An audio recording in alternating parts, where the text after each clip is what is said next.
अक्सर मस्जिदों की मीनारों पर या मज़ारों पर ये परिंदा मौजूद होता है और कहते हैं कि कबूतर वो जानवर है, वो परिंदा है जिसके लिए हज़रत नूह अलैहिस्सलाम ने सलामती की दुआ फरमाई थी। और यही वजह है कि कबूतर इंसानी आबादी से मानूस है। आज की इस वीडियो में हम आपको ये बताने जा रहे हैं कि घर में कबूतर पालना कैसा है और ये कबूतर कब बद्दुआ देता है, किस इंसान को कबूतर बद्दुआ देता है और कबूतर की बद्दुआ से क्या होता है। प्यारे दोस्तों, कबूतर को पालना कैसा है, ये बात करने से पहले हम आपको कबूतर की एक पुरानी कहानी सुनाते हैं। किताब में लिखा है कि जब हजरत नूह अलैहिस्सलाम ने कश्ती को जूदी पहाड़ पर ठहराया तो आप अलैहिस्सलाम ने कश्ती का वो हिस्सा खोला जिसमें परिंदे रहते थे। तो आपने रुए ज़मीन की खबर लाने के लिए कौवे को भेजा कि जाओ देखो कितना पानी ज़मीन पर रह गया है और कितना पानी ख़त्म हो चुका है। जब कौवा ज़मीन की खबर लेने के लिए पहुंचा तो वहां पर उसने एक मुर्दा जानवर को पड़ा हुआ पाया और वो तो खाने में उसे लग गया और वापस लौटकर ना आया। तो हज़रत नूह अलैहिस्सलाम ने उसके लिए बद्दुआ फरमा दी। इसी वजह से कौवा आज भी डरा डरा सा रहता है। चुनांचे हज़रत नूह अलैहिस्सलाम को खुश्क और तर ज़मीन के बारे में जानना था, इसीलिए जब कौवा नहीं आया तो आप अलैहिस्सलाम ने कबूतर को भेजने का इरादा किया। जब कबूतर गया तो उसे ज़मीन का वो हिस्सा नज़र नहीं आया, इसीलिए वो जैतून की एक हरी पत्ती लेकर हाजिर हो गया। इससे हज़रत नूह अलैहिस्सलाम ने अंदाज़ा लगाया कि ज़मीन पर पानी तो है लेकिन कम पानी है, क्योंकि दरख्त दिखने लगे हैं। इसके बाद हज़रत नूह अलैहिस्सलाम ने चंद दिन ठहर कर फिर उस कबूतर को भेजा तो उस कबूतर के पैर ज़मीन की कीचड़ से भर गए। जब वो वापस आया तो हज़रत नूह अलैहिस्सलाम ने उसे देखकर अंदाज़ा लगाया कि अब पानी ज़मीन से ख़त्म हो चुका है, लेकिन ज़मीन अभी भी पूरी तरह से नहीं सूखी हुई है, थोड़ा बहुत कीचड़ ज़मीन पर रह गया है। हज़रत नूह अलैहिस्सलाम कबूतर के इस काम से बहुत खुश हुए और उसके गले में एक सब्ज़ कपड़ा पहनाया जो आज भी उसके गले में मौजूद है। यही तो उसके खुश वक्ती की दलील है। और इसके साथ ही हज़रत नूह अलैहिस्सलाम ने कबूतर के लिए अमन और सलामती की दुआ भी फरमाई है और यही वजह है कि कबूतर इंसानी आबादी से मानूस है।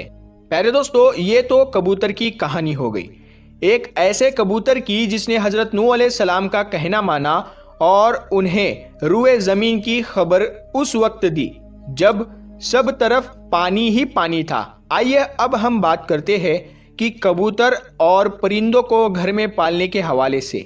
जहाँ तक परिंदों और कबूतरों को घर में शौकिया पालने का सवाल है तो ये जायज़ और मुमबा है, बशर्ते ये कि उनकी ग़िज़ा, खाने पीने, सर्दी गर्मी और बरसात से बचने का सही और दुरुस्त बंदोबस्त किया जाए और घर वाले कहीं बाहर जाए तो उनकी ग़िज़ा और देखभाल का सही बंदोबस्त करके जाए। रिवायत में आता है कि हज़रत अनस के छोटे भाई ने परिंदा पाल रखा था। जब हुजूर पाक सल्लल्लाहु ताला अलैहि वसल्लम उनके यहाँ तशरीफ़ लाते तो कहते हैं, अबू महर, परिंदे ने क्या क्या बातचीत की।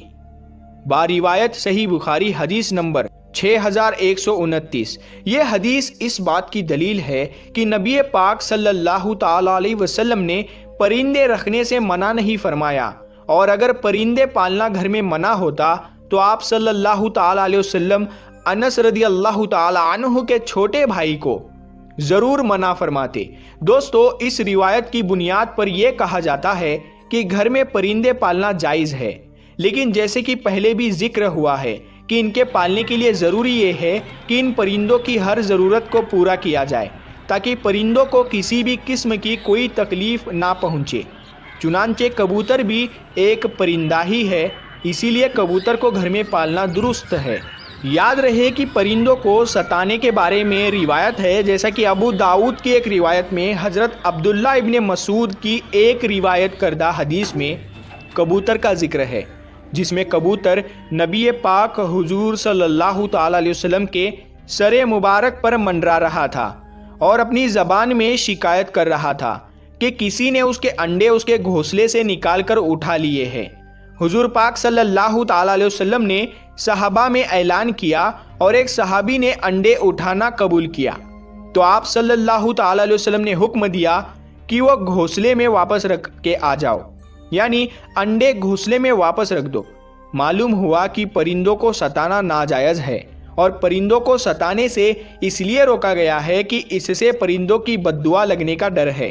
जब परिंदे बद्दुआ करते हैं तो वह बद्दुआ इंसान को लग जाया करती है। और कबूतर क्योंकि उन परिंदों में शामिल है जो परिंदे अंबिया अलैहिस्सलाम के पसंदीदा रहे हैं, इसीलिए अगर कबूतर को सताया और अगर कबूतर ने बद्दुआ दी तो मुमकिन है कि बद्दुआ लग जाएगी।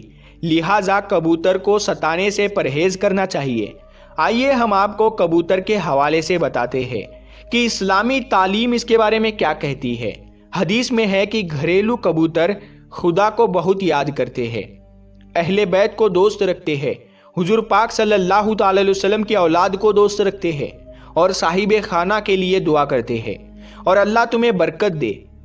एक शख्स ने रसूल पाक हुजूर पाक सल्लल्लाहु ताला अलैहि वसल्लम से तन्हाई की शिकायत की तो नबी पाक हुजूर पाक सल्लल्लाहु ताला अलैहि वसल्लम ने फरमाया कि एक जोड़ा कबूतर का पाल लो। दोस्तों, कबूतर पैगंबरों के पसंदीदा परिंदों में से एक है। कबूतर घर में रखो क्योंकि हज़रत नूह अलैहिस्सलाम ने उसको पसंद फरमाया है और दुआ दी है कि किसी भी परिंदे पर इतना प्यार नहीं आता जितना कबूतर पर आता है। आप अलैहिस्सलाम ने फरमाया कि जिस घर में कबूतर हो उस घर में रहने वाले जिन और शयातीन से महफूज रहेंगे, क्योंकि जिन के बच्चे घरों में खेलते फिरते रहते हैं और जिस घर में कबूतर के बच्चे होते हैं तो जिन्नात उस घर से दूर भागते हैं। जिन्नात के बच्चे दूर भागते हैं, उनका ध्यान आदमियों की तरफ नहीं जाता। इसी तरह एक और रिवायत में आता है कि कबूतर का जो पर झड़ता है वो सेहत इनकी नफरत और भागने का सबब होता है। प्यारे दोस्तों, इन सब बात से ये साबित है कि घर में कबूतर पालना बरकत का सबब होता है।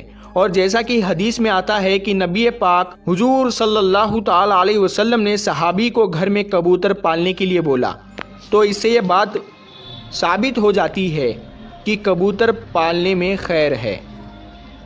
दोस्तों, यहाँ पर आपको एक और बात बताते हैं कि कबूतर पालने के साथ साथ ये बात देखी जाती है कि बाज़ लोग शौकिया तौर पर कबूतर पालते हैं। उनका शौक़ कबूतर को पालने की हद तक बिल्कुल ठीक है और ये बहुत अच्छी बात है।